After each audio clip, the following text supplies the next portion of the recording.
सकल वृत्ति बड़भागी भाव भोगंते बैरागी। ध्यान देना, बड़भागी कौन? जो सकल वृत्ति वो बड़भागी, जो बड़भागी वो सकल वृत्ति, भाव भोगंते जो बैरागी। ना वैराग्यात परम भाग्यम, बैरागी से बड़ा बड़भागी कोई नहीं होता तीन लोक में। ये पंक्ति लिख लेना अपनी घड़ी के नीचे, ना वैराग्यात परम भाग्यम, बैरागी से बड़ा बड़भागी कोई नहीं होता है। कोई पद धारण कर लेना ये बड़भागी बनेगी से नहीं है पहचान। बैरागी है तो बड़भागी है, और बेस तो आ गया लेकिन बैराग नहीं आया तो बड़भागी नहीं कहलाएंगे। ये बहुत मार्मिक पंक्ति है। बैराग को बढ़ाइए, यदि आप अपने भाग्य को बढ़ाना चाहते हैं, बड़भागी बनना चाहते हैं तो बैराग को बढ़ाइए, संसार से, शरीर से, भोगों से। तीन से बैराग हो गया तो तीन लोग झलक जाएंगे आपके ज्ञान में। तीन ही से बैराग करना, 300 चीज़ों से बैराग धारण नहीं करना, संसार से, शरीर से और भोगों से। संसार देह वैराग धार, निर्वांछ तपे शिव पद निहार। संसार से और देह से वैराग धारण कर लेते हैं तो भोगों से वैराग हो ही जाता है। जैसे शरीर से वैराग हो जाएगा वो भोगेगा। संसार देह वैराग धार, संसार से और देह से वैराग हो जाएगा तो भोगों से भी वैराग हो ही जाएगा। और निर्वांछ तपे, ये और कंडीशन है, वांछा को छोड़ो, कुछ नहीं चाहिए। मोक्षे पीयस्य आकांक्षा नाकांक्षा सा मोक्ष मदि गच्छति इत्युक्त्वा स्वहितान्वेषी कांक्षाम क्वापि न योजित। अभी तो प्रारंभ में मोक्ष प्राप्ति का लक्ष्य बनाया जाएगा, लेकिन आगे चल कर के वो कह रहे हैं कि मोक्ष की भी इच्छा जिसके अंदर होती है उसको मोक्ष नहीं मिलता। मोक्षे पीयस्य नाकांक्षा, मोक्ष की भी जिसकी आकांक्षा नहीं है, सा मोक्षम अधिगच्छति, वह मोक्ष को प्राप्त करता है, ऐसा कहा गया है। इसलिए कांक्षाम क्वापि न योजित, किसी भी चीज़ की इच्छा मत करो। आपका संसार कितना है? जितनी आपकी इच्छाएं हैं। यदि इच्छा खत्म हो गई है तो संसार की खत्म होने में देर नहीं लगेगी। ये लोग जो हम सुना रहे हैं उसका चिंतन मनन कर रहे हैं कि समय कर रहे हैं कि झपकी ले रहे, क्या कर रहे हैं? चिंतन कर रहे हैं। ठीक ठीक, हम बोलते जा रहे हो, बोलो वैसे वैसा वेदन संवेदन करते चले जा रहे हैं। हाँ ठीक ठीक, प्रैक्टिकल हो रहा है तत्काल में। ठीक, बहुत अच्छा है। मोक्षे पीयस्य नाकांक्षा, मोक्ष की भी इच्छा जिसकी नहीं है उसको मोक्ष मिलता है। अब आप देख लीजिए आपकी कितनी इच्छाएं बाकी हैं, उतना आपका संसार बाकी है। आयु पूरी हो गई और इच्छाएं खत्म ना हो पाई तो समझ लेना हमने संसार बढ़ा लिया, और आयु पूरी ना हो पाई और इच्छाएं खत्म हो गई तो समझ लेना हमने अपना संसार खत्म कर दिया। आ रहा समझे कैसे खत्म होगा संसार? पता चला है कैसे होगा संसार खत्म? इच्छा निरोधास्तपा, इच्छाओं के रोकने को तप कहते हैं। कितना सरल है तपस्या करना, बताओ। बहुत कठिन नहीं है, हमसे तपस्या नहीं बनती है। अरे कौन कह रहा आप धूप में जाके खड़े हो जाइए? कौन कह रहा आप वहाँ ठंडी में जाके मैदान में खड़े हो जाइए? कौन कह रहा है कि आप वृक्ष के नीचे या नदी के किनारे खड़े हो जाइए? कौन कह रहा है?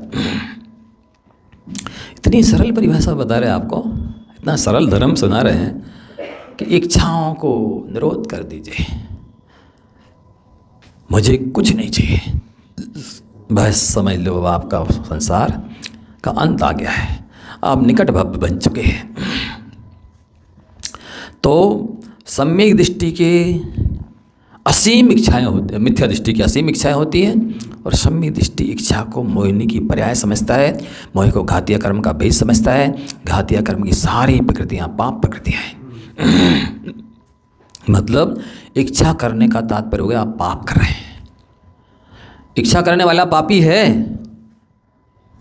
जैसे इन्होंने इच्छा निरोधास्तपा कहा ना, बेसिक का 7वें अध्याय में मूर्छा परिग्रह के स्थान पर इच्छा परिग्रह लिख देती तो सरल हो जाता समझने में। इच्छा परिग्रह है और परिग्रह पाप है, और इच्छा का निरोध तप है, और तप सा निर्जराचे, तब से संबर भी होता है, नए कर्म आना रुकते हैं और पुराने बंधे हुए कर्मों की निर्जरा भी होती है। ये साधना करनी है महाराज जी, हम साधना नहीं कर पा रहे। कौन सी साधना करना है? इच्छा निरोधास्तपा, ये तो कभी भी कहीं भी की जा सकती है। बहुत अद्भुत गाथा एक लिखी गई है।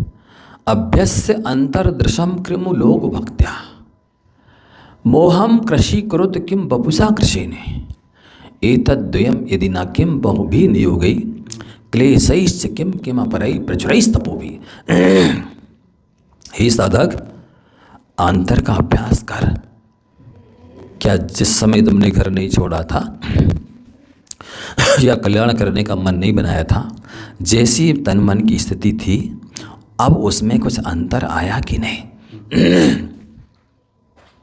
कुछ क्रोध घटा, कुछ मान घटा, कुछ माया घटी, कुछ लोभ घटा, कुछ इंद्रिया शक्ति घटी, कुछ संसार शरीर भोगों से वैराग्य हुआ कि उल्टा होता है। पहले इतने सम्मान की अपेक्षा नहीं थी, अब हम त्यागी वृत्ति साधु संत बन गए, हमारा सम्मान होना चाहिए।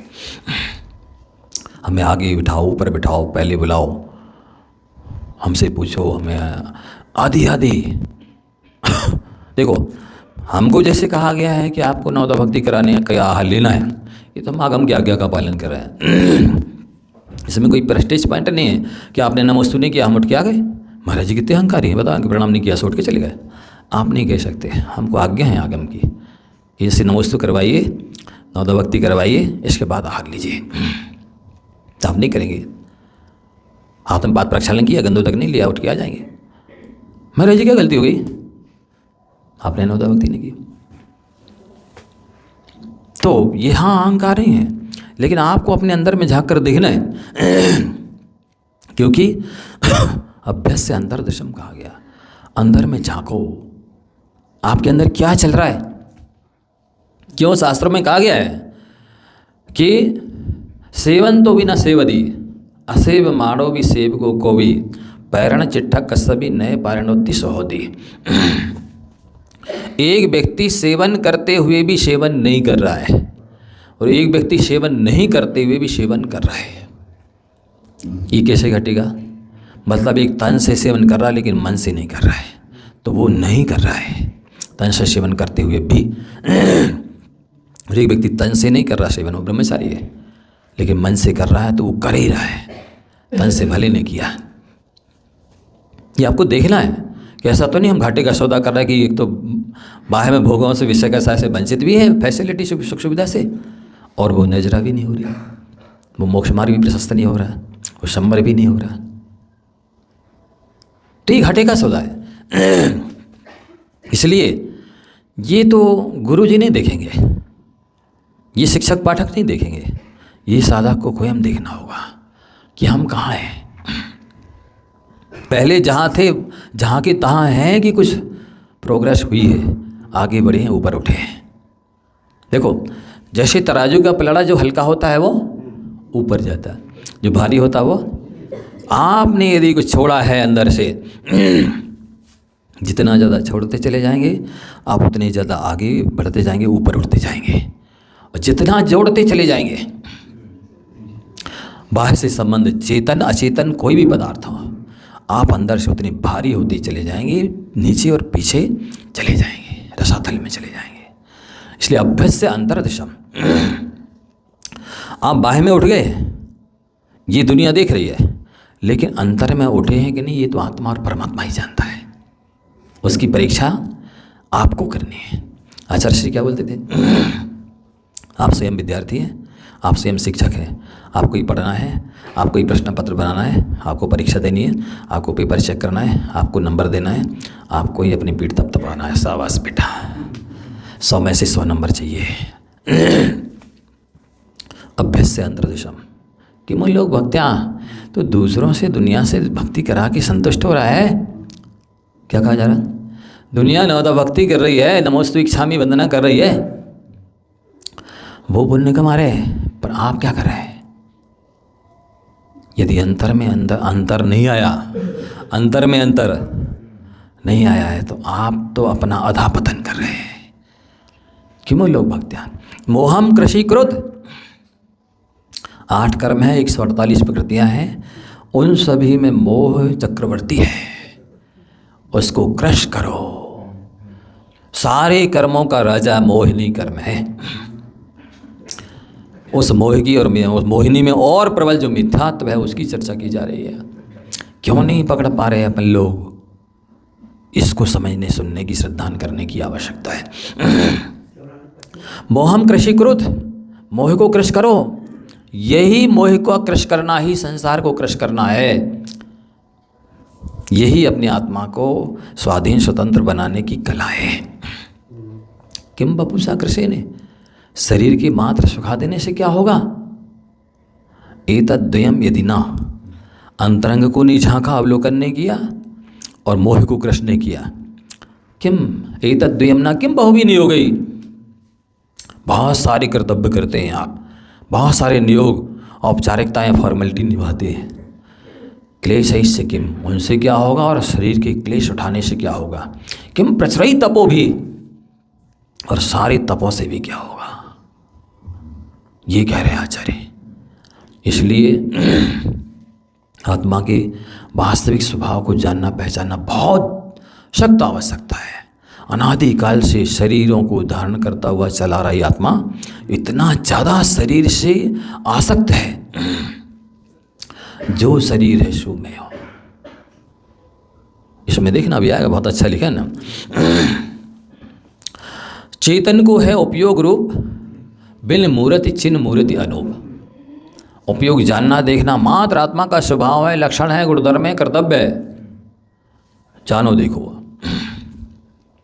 जानो देखो, तको मत, खाओ पियो छको मत, हैं? चलो भागो, थको मत, खेलो कूदो, थको मत। तो बिन मूर्त चिन्ह मूर्त अनूप, एक निगेटिव एक पॉजिटिव। बिन मूर्त, मूर्ति नहीं है आत्मा की, स्टैच्यू नहीं है, पर चिन्ह मूर्त है। ये जो सब कुछ वेदन संवेदन अनुभव करने वाला है वो ही मैं हूँ। आप सबसे विधि आंख बंद करिए और सीधा पहुंच जाइए अंदर की धड़कन तक, और धड़कन को देखने वाला मैं हूँ, वहाँ पहुँच जाइए। ये चिन्ह मूर्त है, वो अनूप है, उपमातीत है। संसार में कहीं भी कोई उपमा नहीं आत्मा के लिए देने को। यथ निच्छा गौ समो सबद्ध सुंदरो लोये, बंद कहा यथ तेण विषम बात नहीं हुई। 3 लोक में सबसे श्रेष्ठ गरिष्ठ महिमावान अमूल्य पदार्थ यदि कोई है तो वो है आत्मा। इस शरीर को 9 लाख हार पहनाया गया है, अच्छे अच्छे वस्त्र आभूषण पहनाए गए, दल्लभ की और मखमल के गद्दों पर लिटाया गया है, और जैसी आत्मा निकलती है फिर देखो क्या होता है। नहीं ये उतार लो, सब आभूषण उतार लो, ये उतार लो, जो जो उतार सकता है उतार लो। क्यों? शरीर तो वही है ना जिसको पहनाए थे वस्त्राभूषण। नहीं, अब वो फलाने नहीं रहे। मतलब जब आत्मा निकल जाती है तो आवाल गोपाल को भेद विज्ञान सा हो जाता है कि आत्मा अलग, वो कोई और था, ये कोई और है। लेकिन इसमें रहते हुए जीते जी ऐसा श्रद्धान ज्ञान नहीं करता ये संसारी प्राणी कि दूध पानी की तरह ये मिले हैं पर दोनों भिन्न हैं।